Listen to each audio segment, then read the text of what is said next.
Hello, my name's Ryan Kelvin. I'm auditioning for Star Wars Episode 7.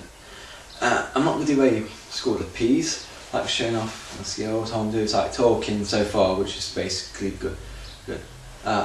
J.J. Abrams, I know that you made like Star Trek, that actually got me into it because all the details are pretty amazing. I was actually wondering, like the first one, I was wondering if the killed spark could have carried a paradox effect. You know, like stuff, because it's really great. And also, I think if I made they didn't make it into that.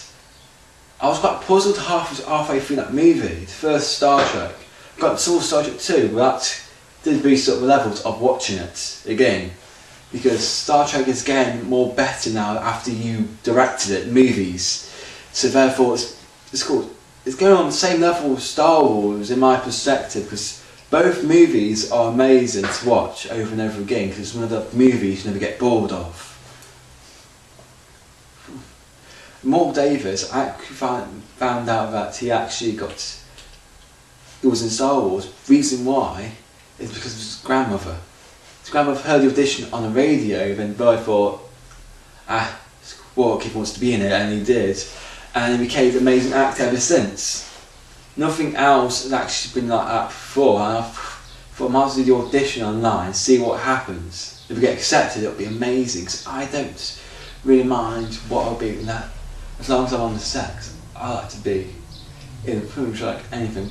I would like to be an evil character, you know, because evil you can actually make it more better, because you can just think about new ways, like background stories. Stuff like thinking like, how can I make this character more evil or stand out more or make it more eccentric? Because sometimes it could be a voice, because I do personations, voices, accents and all that stuff. I could do quite a lot. So I can make my character like evil or crazy, because I actually was in a Hasselwood production and I made my character, March Hare, kind of drunk, because that character always drinks tea, because I kind of made him drunk for that one there. I was playing the cook. I kind of mixed them up with Father Jack from Father Ted's and the cook from Matilda.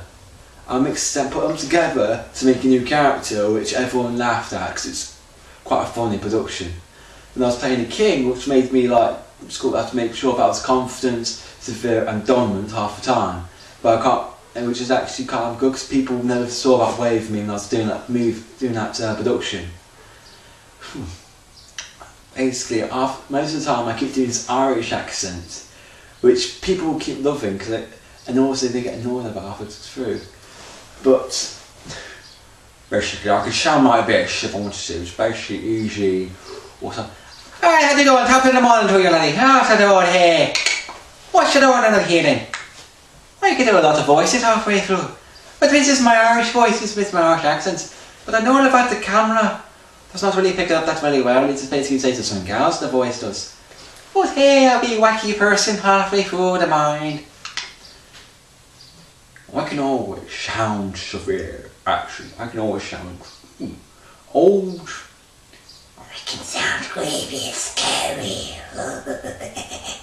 Basically, I know what people want me to be. I've been doing freelance quite a bit, and people ask me to be certain characters. And I would ask them what type of voice would you like? Would you like something creepy, scary, and also have to look into it? So I basically like go on YouTube, look background stories, find information, and also see how previous people play the character. So therefore, if I do that, I could try and see what went wrong with it and ways to improve it to make it better. That's what I'm trying. I'm not trying to do a lot of stuff, but I'm just pointing out stuff because I don't really want to. Never mind. And that's pretty much it, because I don't want to keep carrying on, because by doing so this is going to go really, really long. And I'm going to make some mistakes on this called audition tape. Reason why is because I haven't done anything like this before, and I'm just trying to figure out what information to say and what not to say halfway through, and everything stays on spot. I don't write a script like, okay, let's see what I'm going to do. I'm going to talk about this topic, and this topic right here. And, so there'll be, righty over here then.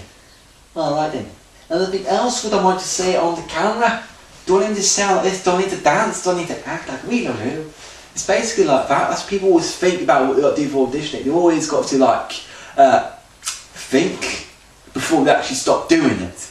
But me, I would do it on the spot, because if you do it on the spot, you can think of new things, new ideas, like something you never thought of doing before. That's it. This is the end of my audition take. Thank you for watching, and hopefully I get into Star Wars, which should actually be a dream come true, really.